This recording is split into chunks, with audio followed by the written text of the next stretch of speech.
Mari kita berdoa. Bapa di dalam surga, setelah kami memuji-muji nama-Mu dan menyembah Engkau, sekarang tibalah saatnya kami berdiam diri di hadapan Tuhan, mempersilahkan Tuhan berbicara kepada kami.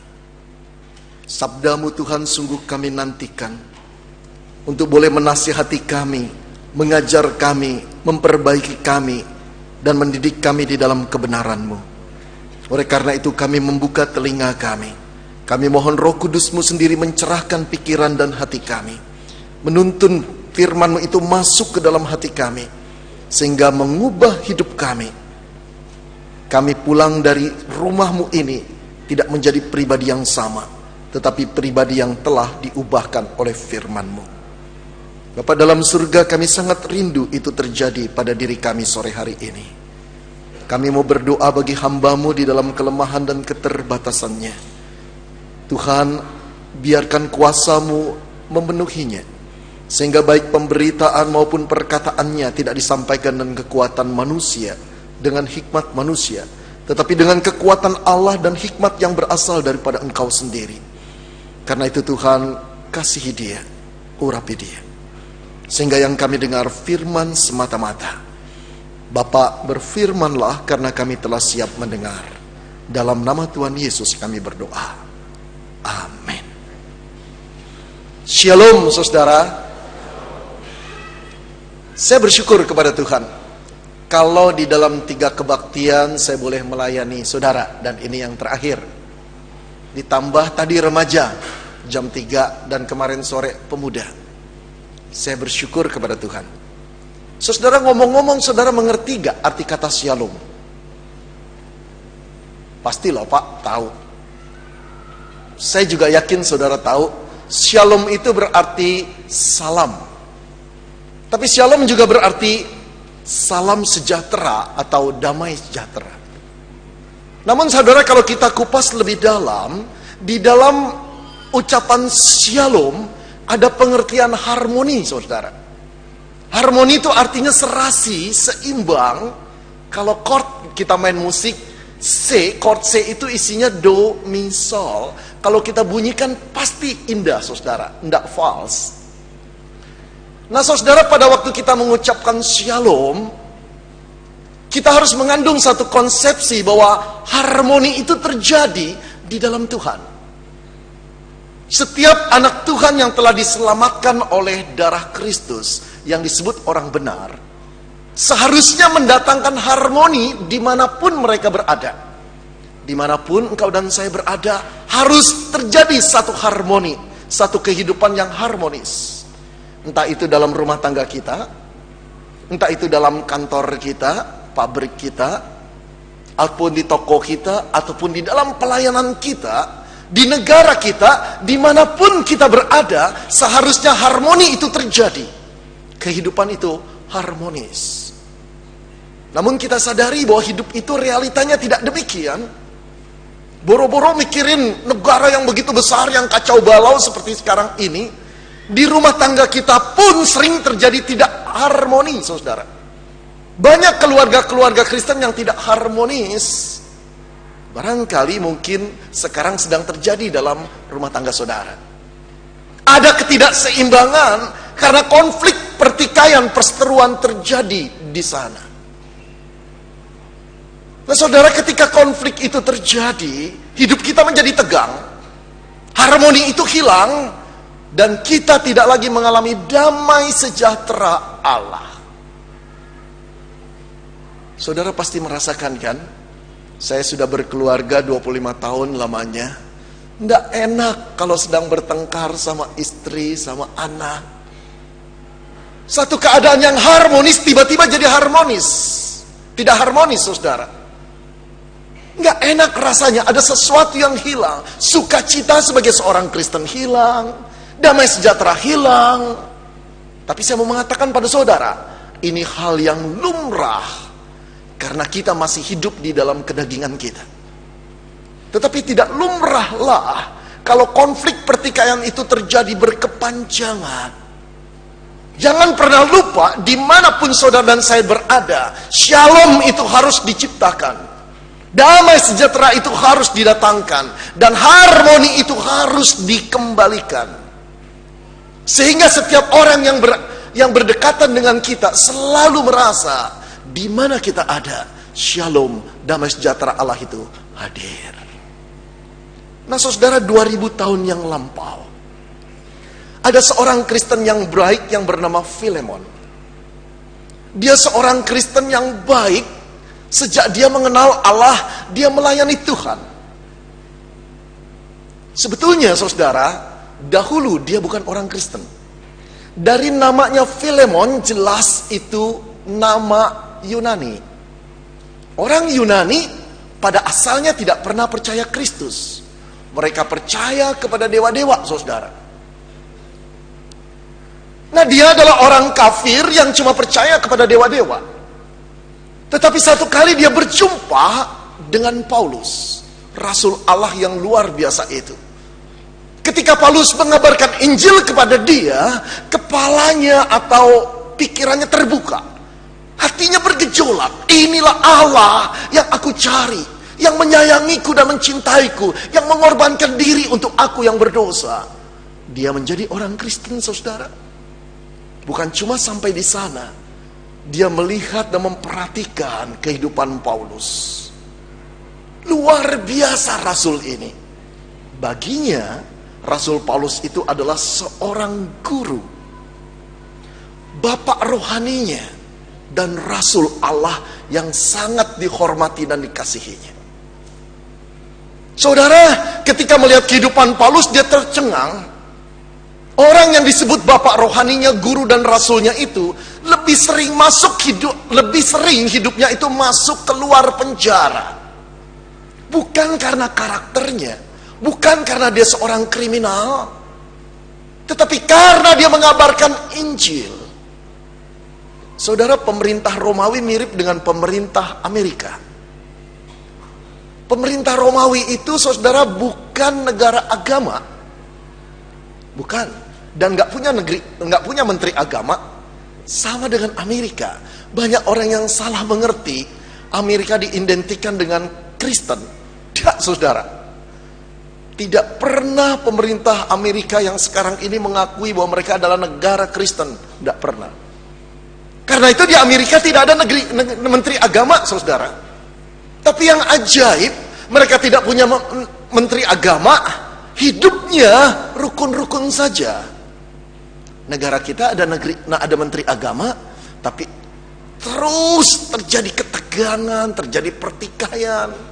Nah, saya cuma mau mengatakan, orang Romawi saat Paulus hidup, pemerintahan Romawi bukan negara agama dan tidak mengatur agama. Karena itu orang bebas mengabarkan agama. Tetapi Paulus ditangkap karena isu yang dikobarkan. Setiap kali Paulus datang dan mengabarkan Injil, masyarakat dirubah. Sampai dia dijuluki orang yang menjungkir balikan dunia itu telah hadir di sini. Berarti Paulus dijuluki orang yang mengacau balaukan masyarakat. Nah, pemerintah Romawi, saudara, itu pemerintah yang sangat aman. Begitu ada orang yang mengacau balaukan masyarakat, pasti ditangkap. Lagi-lagi Paulus yang ditangkap, dijebloskan ke dalam penjara. Dan saudara, saat itu Paulus sedang berada di dalam penjara di kota Roma. Inilah yang menyedihkan Filemon. Gurunya, bapak rohaninya, rasul yang diutus Allah yang luar biasa itu sedang berada lagi-lagi di dalam penjara. Membandingkan hidup rasulnya, hatinya jadi kecil hati. Kok orang itu begitu bersemangat mengabarkan Injil, seolah-olah Injil adalah sesuatu yang berharga bagi semua orang. Karena itu tidak bisa tidak Paulus mengabarkannya. Bahkan di dalam penjara pun Paulus mengabarkan Injil Yesus Kristus. Saudara, saya kira itulah yang mendorong Filemon untuk melayani Tuhan. Dia seorang yang kaya, dia punya banyak budak, dan di rumahnya dibuka satu kebaktian. Saudara, bayangkan dulu dia tinggal di kota Kolose.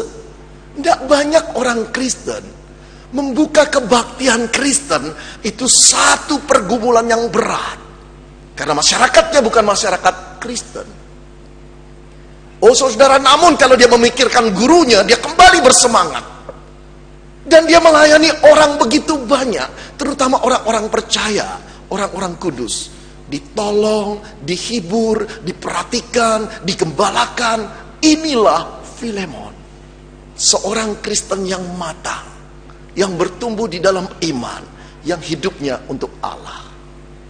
Namun saudara, pada satu hari datanglah kepada dia seseorang yang membawa sepucuk surat. Orang ini tidak dikenalnya, tapi waktu dia membuka amplop surat itu, dia terkejut. Di bagian belakangnya, di bagian depannya tertulis kepada Filemon. Di bagian belakangnya si pengirim, Paulus, Rasul Allah. Saudara bayangkan gemetarnya dia. Ada rasa kangen, ada rasa haru. Bapak rohani, guru, Rasul Allah itu menulis surat kepada dia. Aduh saudara, saya pikir dia masuk ke kamar dengan tangan gemetar. Dia buka pelahan-pelahan itu amplop, lalu dia baca isi suratnya. Apa isi suratnya? Isi suratnya persis sama dengan yang tertulis di Filemon ayat yang pasal yang pertama, ayat 1 sampai 25. Mari kita buka firman Tuhan itu. Filemon, kitab Filemon.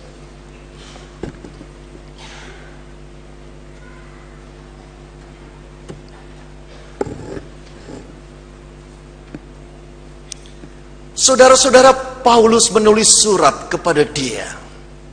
Filemon membacanya perlahan-lahan.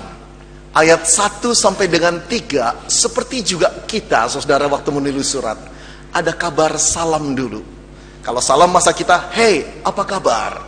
Kabar kami baik-baik saja. Bagaimana dengan kamu? Itulah salam. Mari kita lihat salam Paulus bagaimana. Dari Paulus, seorang hukuman karena Kristus Yesus, dan dari Timotius, saudara kita, kepada Filemon yang kekasih, teman sekerja kami. Saudara perhatikan satu kalimat ini saja sudah menggoncangkan hati Filemon. Dia dikatakan kepada Filemon yang kekasih, teman sekerja kami. Rasul yang besar itu mengatakan bahwa dia mengasihi Filemon dan menganggapnya teman sekerja. Oh saudara, padahal Paulus itu rasul yang luar biasa.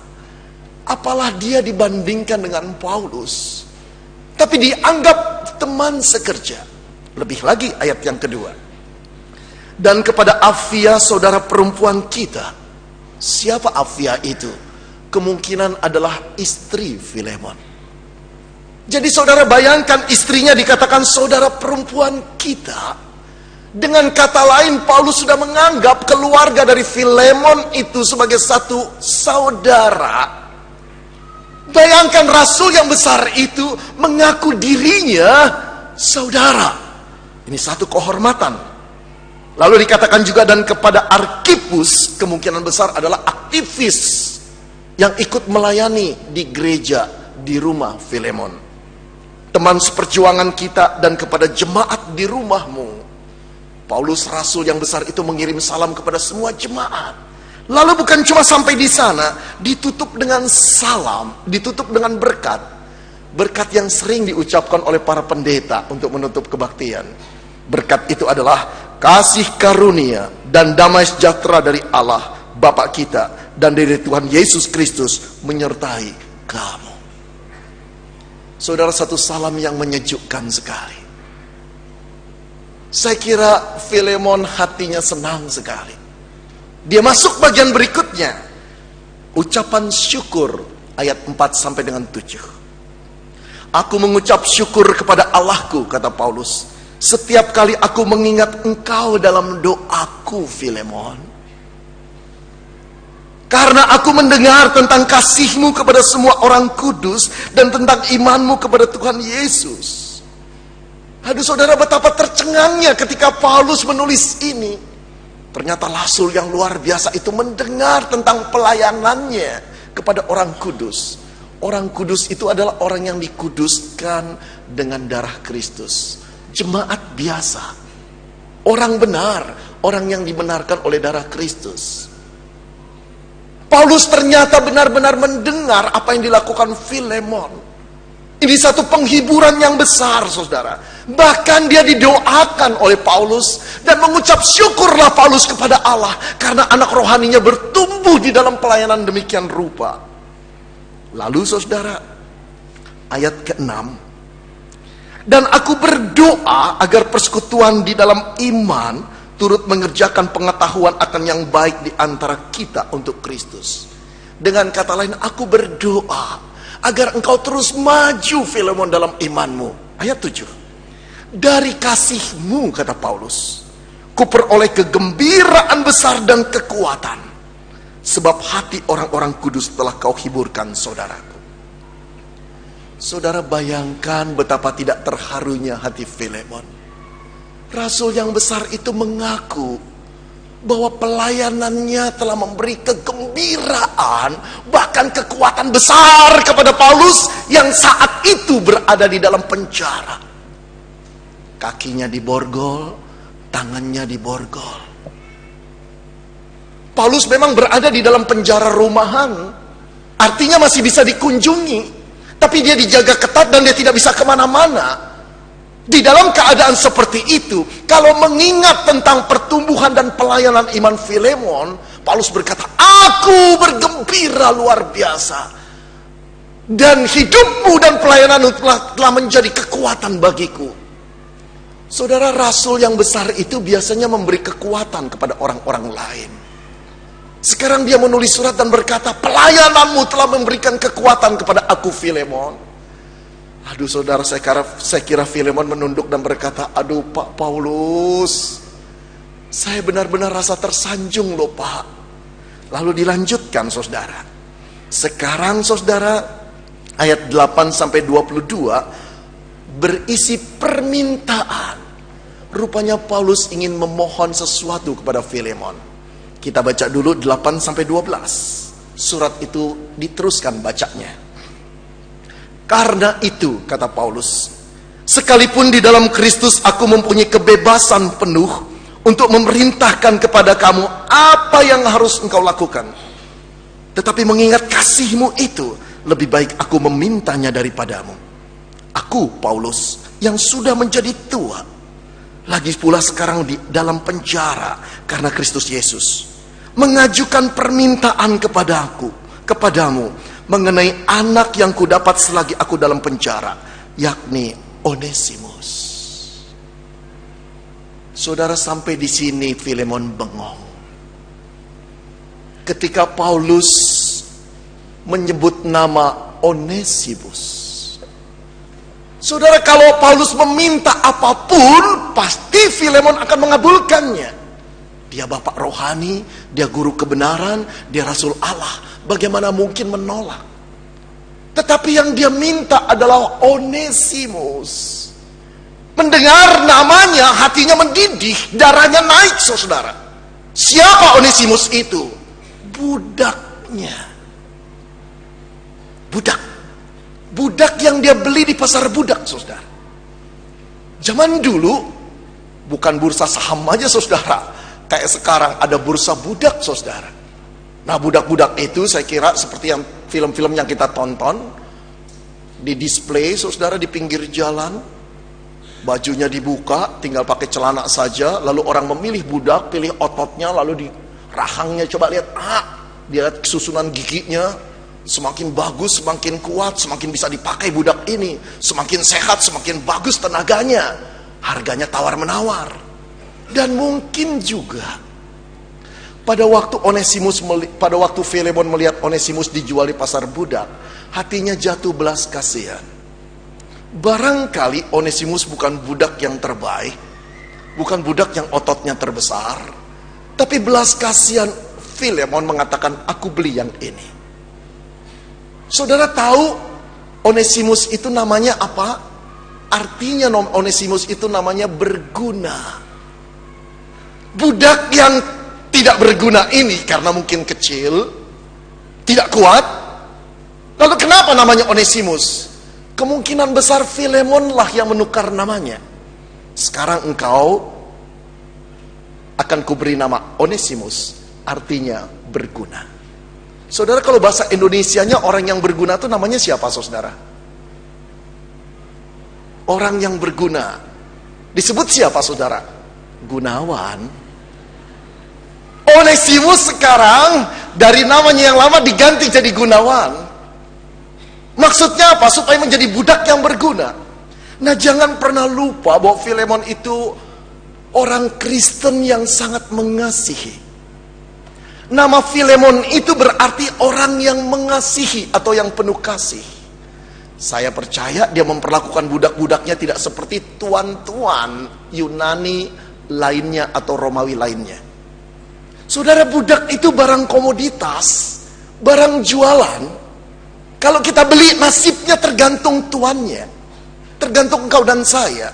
Mau diperkerjakan 24 jam satu hari, boleh.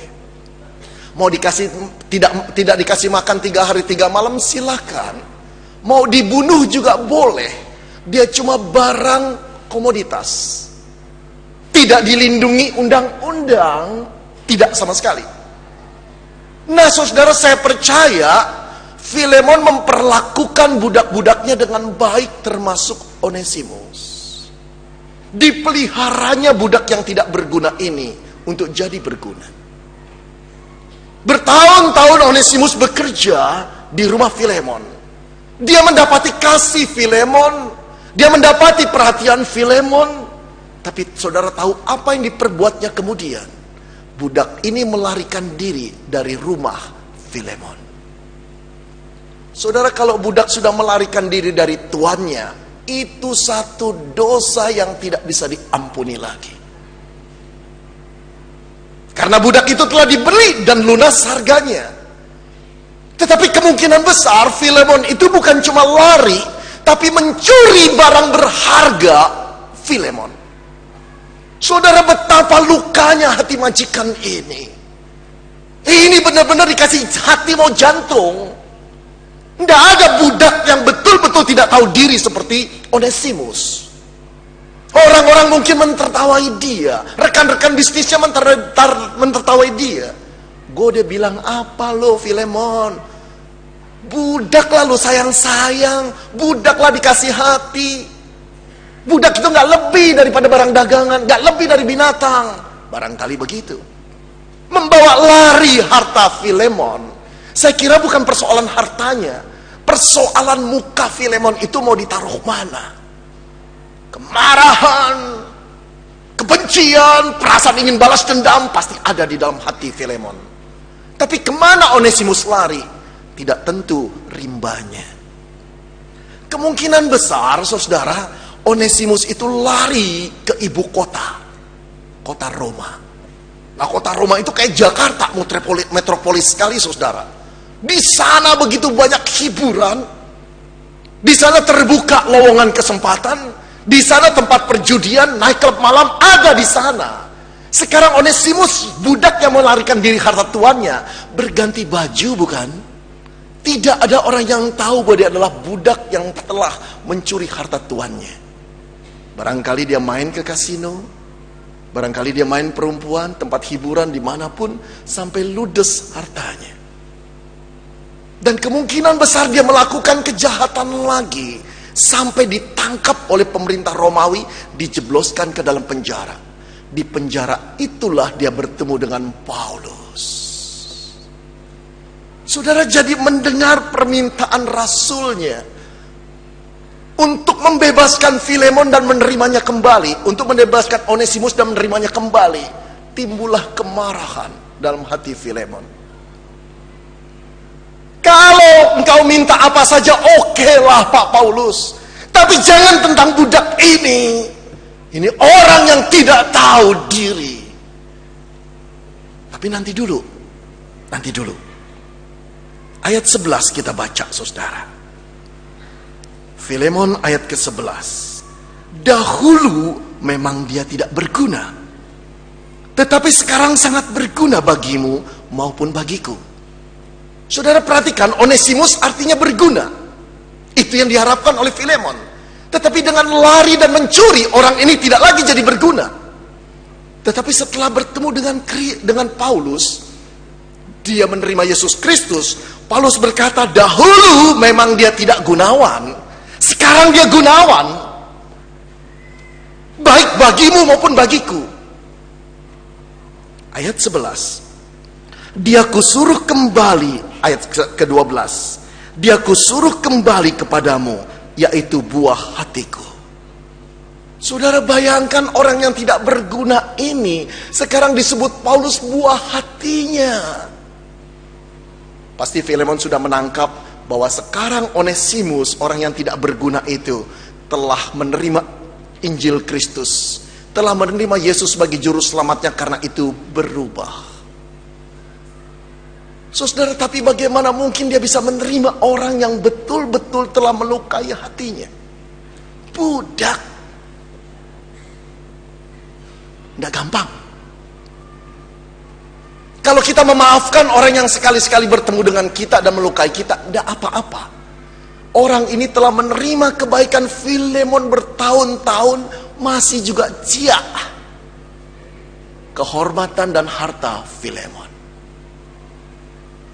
Saudara, di Bandung beberapa tahun yang lampau, kira-kira 11 tahun yang lalu, ada seorang majelis yang baru pulang rapat majelis. Rumahnya di seberang gereja. Setengah 11 malam dia nyebrang bersama dengan majelis lain. Sebuah sepeda motor yang kencang dikendarai oleh seorang anak remaja tanpa SIM menabrak majelis ini. Terlempar, kepalanya kena trotoar. Koma. 2 jam kemudian meninggal dunia. Gemparlah gereja. Istri berteriak-teriak dengan putrinya. Nggak pernah bisa dibayangkan bahwa suami, ayah mereka meninggal dunia sepulang rapat. Tubuhnya sehat sebelumnya. Saudara mengetahui bahwa anak remaja yang bertindak ugal-ugalan itu, marah hati mereka. Tetapi selang beberapa waktu, akhirnya ibu majelis atau istri majelis bersama putri-putrinya menengok ke dalam penjara. Seorang anak remaja yang tidak perlu dikasihi meringkuk di sana. Di dalam keadaan ketakutan bertemu dengan istri majelis ini. Dia terdiam terus. Dia cuma menangis dan berkata, "Ibu, maafkan saya ya. Saya nggak sengaja, Bu." Lalu ibu majelis itu berkata dengan menangis, "Kami mengampuni kamu, Nak. Walaupun engkau telah menghilangkan nyawa suami dan papa yang kami kasihi. Bagi kami, papa yang kami kasihi itu merupakan figur yang sangat-sangat kami teladani dan kami cintai. Kehilangan dia merupakan kehilangan sebelah kehidupan kami." Saudara-saudara, istri majelis dan anak-anaknya bisa mengampuni. Ini sesuatu hal yang luar biasa sebetulnya, saudara. Bagaimana bisa mengampuni pembunuh daripada suaminya, daripada ayah-ayah mereka. Tetapi kalau dipikir, oke lah, masih normal, karena anak remaja ini tidak pernah bersinggungan hidup dengan keluarga majelis itu.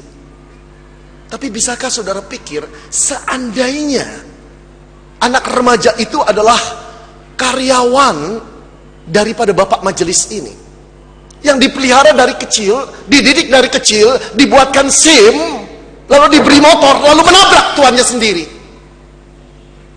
Kebencian itu berbeda, saudara. Betul deh. Kita jauh lebih sakit ketika yang menyakiti itu orang yang kita kenal. Bahkan orang yang telah menerima kebaikan kita begitu rupa, masih tega-teganya menyakiti hati kita, menciak kita, mengkhianati kita. Betul tak? Tidak mudah.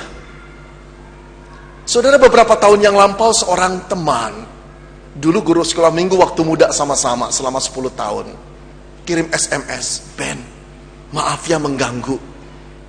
Sorry loh, saya lagi kepepet. Bisa gak kau pinjemi uang saya sekian juta? Saya sedang membangun merenovasi rumah saya. Rumahnya di Kelapa Gading, saudara, di Jakarta. Saya cuma cash flow saya nggak beraturan, sehingga saya terdesak dan terjepit. Tolong pinjemin akhir bulan, aku kembalikan. Saudara-saudara, kebetulan saya ada uang, saya kirimin, pakai dulu deh. Akhir bulan nggak ada kabar. 2 bulan nggak ada kabar. 3 bulan nggak ada kabar. Mau nagih nggak enak, teman. Tapi akhirnya saya berkata, gimana duit gue? Udah ada belum? Sorry ya, belum. Saudara, hari ini mungkin udah 3 atau 4 tahun. Saya nagihnya aja nggak enak, saudara, karena teman dari muda. Sampai akhirnya berkata gini, saya berkata, sorry nih, gue nih hamba Tuhan, nggak enak untuk nagih-nagih uang. Begini saja ya, ini terakhir kali saya nagih uang saya. Kalau kamu tidak mau bayar, saya tidak mau nagih lagi. Sampai hari ini dia tidak bayar. Mungkin waktu baca SMS saya, dia berkata, puji Tuhan, ada orang sebego ini. Aduh saudara, duitnya nggak seberapa. Tapi kalau ingat persahabatan kami selama 10 tahun, kok tega-teganya sih? Rumahnya di Kelapa Gading. Bandingkan dengan saya yang sudah jadi 25 tahun hamba Tuhan, nggak jelas rumahnya di mana. Saudara, minta maaf nih, saya bukan minta dibelas kasihani. Saya cuma mau mengatakan timpangnya orang ini. Sakit loh saudara, bukan soal uangnya, soal relasinya. Kalau yang menyakiti kita itu istri yang kita cintai, suami yang kita layani, anak yang kita besarkan, orang tua yang kita hormati. Sakit. Betul tak? Ini yang susah diampuni, diterima permohonan Paulus kepada Filemon. Terimalah Onesimus, buah hatiku. Lalu dia baca lagi, mari ayat 13 dan selanjutnya. Sebenarnya aku memenahan dia di sini sebagai gantimu untuk melayani aku selama aku di penjara karena Injil. Saudara, ini bagian yang aneh. Sebenarnya aku menahan Filemon Onesimus di penjara sebagai gantimu. Artinya apa? Paulus mau mengatakan gini, Filemon, seandainya engkau ada mengetahui aku di penjara, pasti engkau mau melayani aku yang sudah tua ini. Tetapi enggak apa-apalah, budakmu itu sudah menggantikan dirimu, menolong aku, melayani aku. Itu maksudnya. Ayat 14. Tetapi tanpa persetujuanmu, aku tidak mau berbuat sesuatu, yaitu tidak mau menahan budakmu ini. Supaya yang baik itu jangan engkau lakukan seolah-olah dengan paksaan, melainkan dengan sukarela. Sebab mungkin karena itulah dia dipisahkan sejenak daripadamu, supaya engkau dapat menerimanya untuk selama-lamanya. Bukan lagi sebagai hamba, melainkan lebih daripada hamba, yaitu saudara yang kekasih. Saudara perhatikan, sebagai saudara yang kekasih. Kekasih dalam siapa? Dalam Kristus. Saudara, Paulus tidak berarti di sini untuk mengatakan pada Filemon, Filemon terima kembali budakmu ya, tapi bebaskan dari budak. Tidak. Paulus tidak bermaksud untuk membebaskan Filemon Onesimus dari status budaknya, tetapi menerima kembali lebih dari sekedar budak, yaitu saudara yang kekasih. Kekasih dalam siapa? Dalam Kristus Yesus. Sekarang Filemon diminta untuk menerima dan mengampuni dari perspektif Allah, Kristus. Ini yang mengagetkan Filemon. Mari kita lihat lagi saudara. Ayat 17. Paulus menulis, kalau engkau menganggap aku teman seiman, terimalah dia seperti aku sendiri. Kalimat ini lebih baik diterjemahkan, karena engkau menganggap aku teman seiman, terimalah dia seperti aku sendiri. Saudara lihat sekarang Paulus rasul yang besar itu mengidentifikasikan dirinya dengan orang kecil, dengan budak yang bernama Onesimus. Ini yang membuat Filemon terkejut. Enggak level, saudara. Siapa Paulus? Rasul Allah.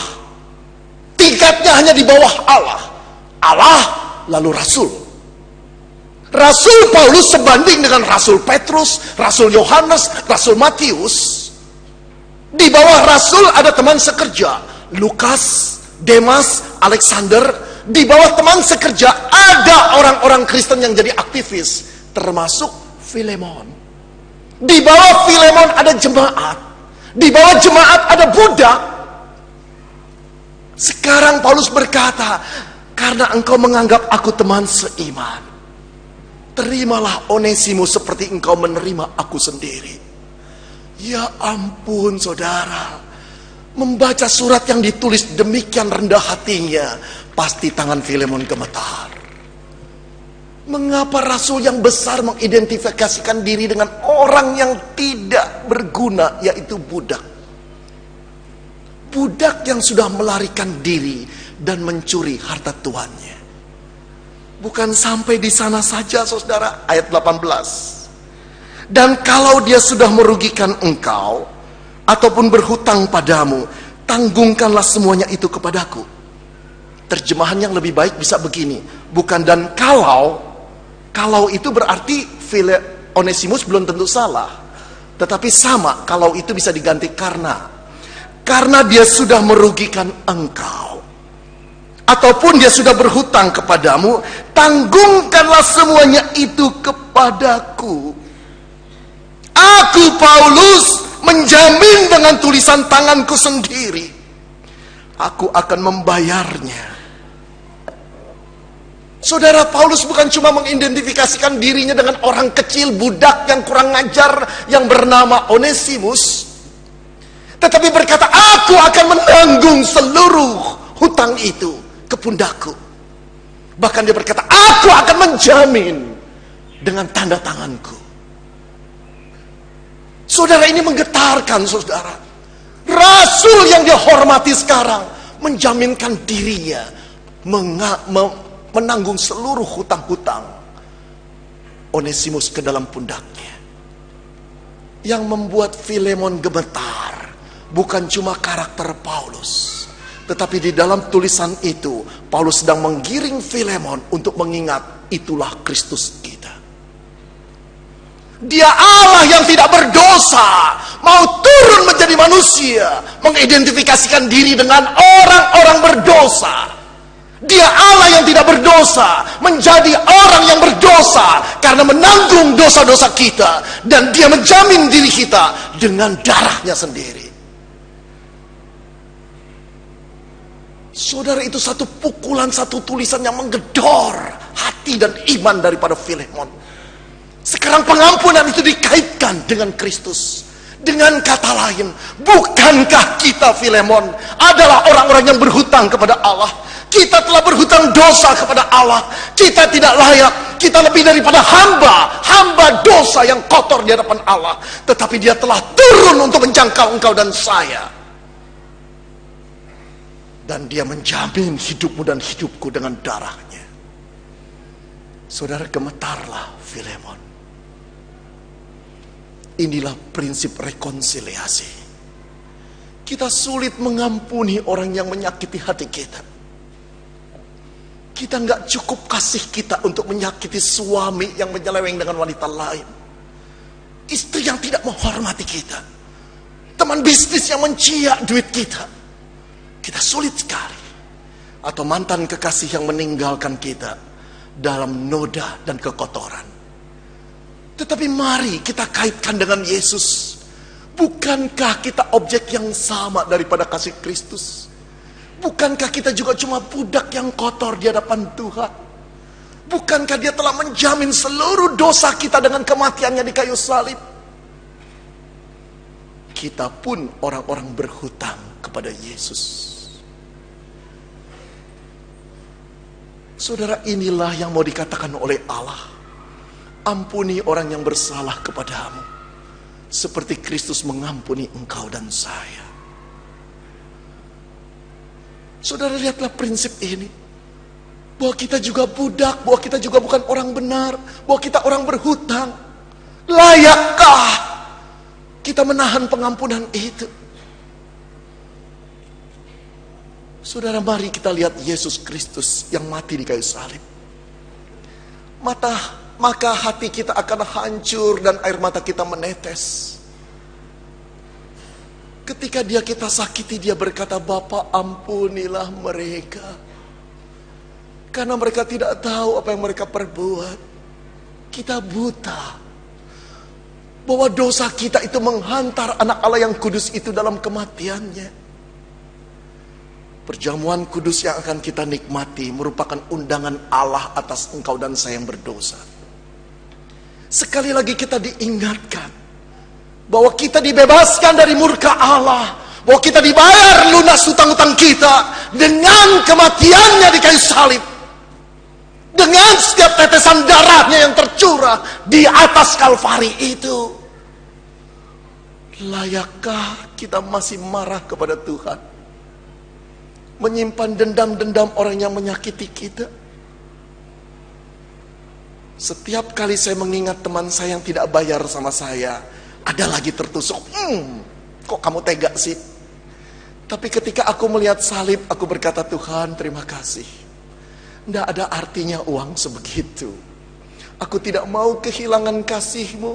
Aku tidak mau kehilangan persepsiku bahwa aku juga dulu orang berhutang. Berkati dia, Tuhan. Sampai sekarang pendeta Beni Solihin juga tidak kelaparan, saudara. Betul tidak? Lepaskan pengampunan. Berikan penerimaan kepada orang yang menyakitimu karena Kristus. Maka apa dampaknya? Kita akan diperbaharui. Kita akan menimbulkan, kembali mengalami harmoni, shalom, damai sejahtera Allah. Dimanapun kau dan saya, sukacita Allah itu tidak hilang. Damai sejahtera Allah itu tidak hilang. Dan Allah, saya percaya, akan terus memberkati setiap anaknya yang mau mewujudkan shalom. Ampuni orang yang bersalah pada dirimu. Mari kita tunduk kepala.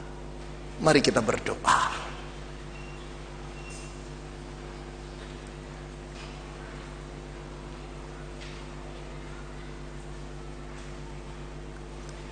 Saudara, mata Allah melihat kita masing-masing jauh ke dalam kedalaman hati kita. Dia tahu siapakah orang yang menggetarkan hati kita dengan penuh kebencian, karena kesalahannya begitu menyakitkan kita. Mungkin ia adalah suamimu yang dulu engkau cintai, yang dulu engkau kasihi. Mungkin dia adalah istrimu yang dulu engkau sayangi dengan kasih. Namun sekarang dia berbalik menjadi pribadi yang tidak bisa engkau kasihi. Mungkin dia adalah anakmu, anak yang kau harap untuk menghormatimu, anak yang kau korbankan segala yang kau punyai untuk pendidikannya. Tapi setelah dia menjadi besar dan menjadi orang, dia melupakanmu. Mungkin orang itu adalah orang tuamu. Mungkin orang yang tidak bisa kau ampuni adalah mantan kekasihmu. Sampai engkau berkeluarga, engkau tidak pernah lupa bahwa dia telah mencemarkanmu, melukaimu begitu dalam. Tapi tahukah engkau, terhadap Kristus engkau pun pernah berbuat demikian. Mencemarkan dirinya, melawan dan tidak menghormatinya, melakukan dosa yang tidak kunjung selesai. Namun dia tetap datang untukmu dan untukku, mati di kayu salib,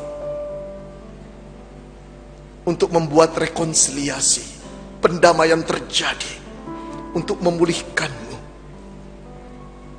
Maukah engkau di hadapan Allah berkata, Tuhan, hari ini aku dicelikan. Sebagai orang benar, aku harus hidup dalam penerimaan dan pengampunan. Aku mau dibebaskan dari kebencian, dendam, dan sakit hati. Berikan aku kasih dari Kalvari, Tuhan. Dengan kasihku sendiri aku tidak mampu mengampuni orang itu. Saudara, mohonlah kasih Allah itu. Dia sudah ada di dalam hatimu. Tinggal mohon kepada Allah agar engkau mampu membuka keran kasih dari Yesus itu untuk mengampuni orang yang jahat kepadamu. Maka hatimu akan dikuasai oleh kasih Kristus.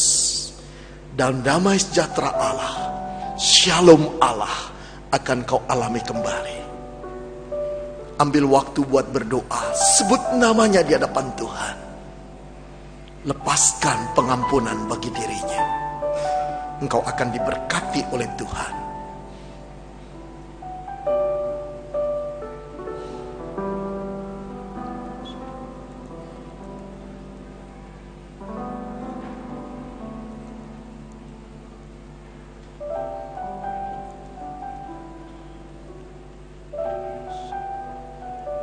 Mohon dengan hormat Pendeta Indrawan menutup dalam doa.